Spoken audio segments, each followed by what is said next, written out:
আসসালামু আলাইকুম। জাতীয় বিশ্ববিদ্যালয় ডিগ্রি পাস দ্বিতীয় বর্ষ পরীক্ষার্থী বন্ধুগণ, ইতিমধ্যে তোমাদের পরীক্ষার দর্শন তৃতীয় পত্র, দর্শন চতুর্থ পত্র, এরপরে সমাজকর্ম চতুর্থ পত্র, সমাজবিজ্ঞান চতুর্থ পত্র, হিসাব বিজ্ঞান চতুর্থ পত্র, ইসলামের ইতিহাস ও সংস্কৃতি চতুর্থ পত্র, ইতিহাস চতুর্থ পত্র, রাষ্ট্রবিজ্ঞান চতুর্থ পত্র, ইসলামিক স্টাডিজ চতুর্থ পত্র, ইনশাআল্লাহ এগুলো সাজেশান কিন্তু আপলোড করা হয়েছে। তোমরা চাইলে সাজেশানগুলো ডাউনলোড করে নিতে পারবে পিডিএফ লিঙ্ক সহ।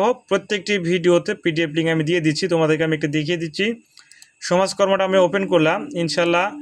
এরপরে তোমরা যে কোনো ভিডিও ওপেন করবে, এরপরে নিচে আসবে, দেখতে পাবে তোমরা পিডিএফ লিঙ্ক কিন্তু আমরা দিয়ে দিয়েছি। এই লিঙ্কে তোমরা যদি ক্লিক করো তাহলে সাথে সাথে একটি পিডিএফ লিঙ্ক ওপেন হয়ে যাবে। এইভাবে প্রত্যেকটি ভিডিওর সাথে কিন্তু আমরা সাজেশানের যে পিডিএফ লিঙ্ক সেই লিঙ্ক তো দিয়ে দিয়েছি। তোমরা চাইলে প্রত্যেকটি দর্শন তৃতীয় চতুর্থ, সমাজকর্ম চতুর্থ, সমাজ বিজ্ঞান চতুর্থ, এক কথায় প্রত্যেকটি সাবজেক্টের কিন্তু পিডিএফ লিঙ্ক আমরা দিয়ে দিয়েছি। তোমরা চাইলে সাজেশানগুলো ডাউনলোড করে নিতে পারো। ধন্যবাদ। আসসালামু আলাইকুম।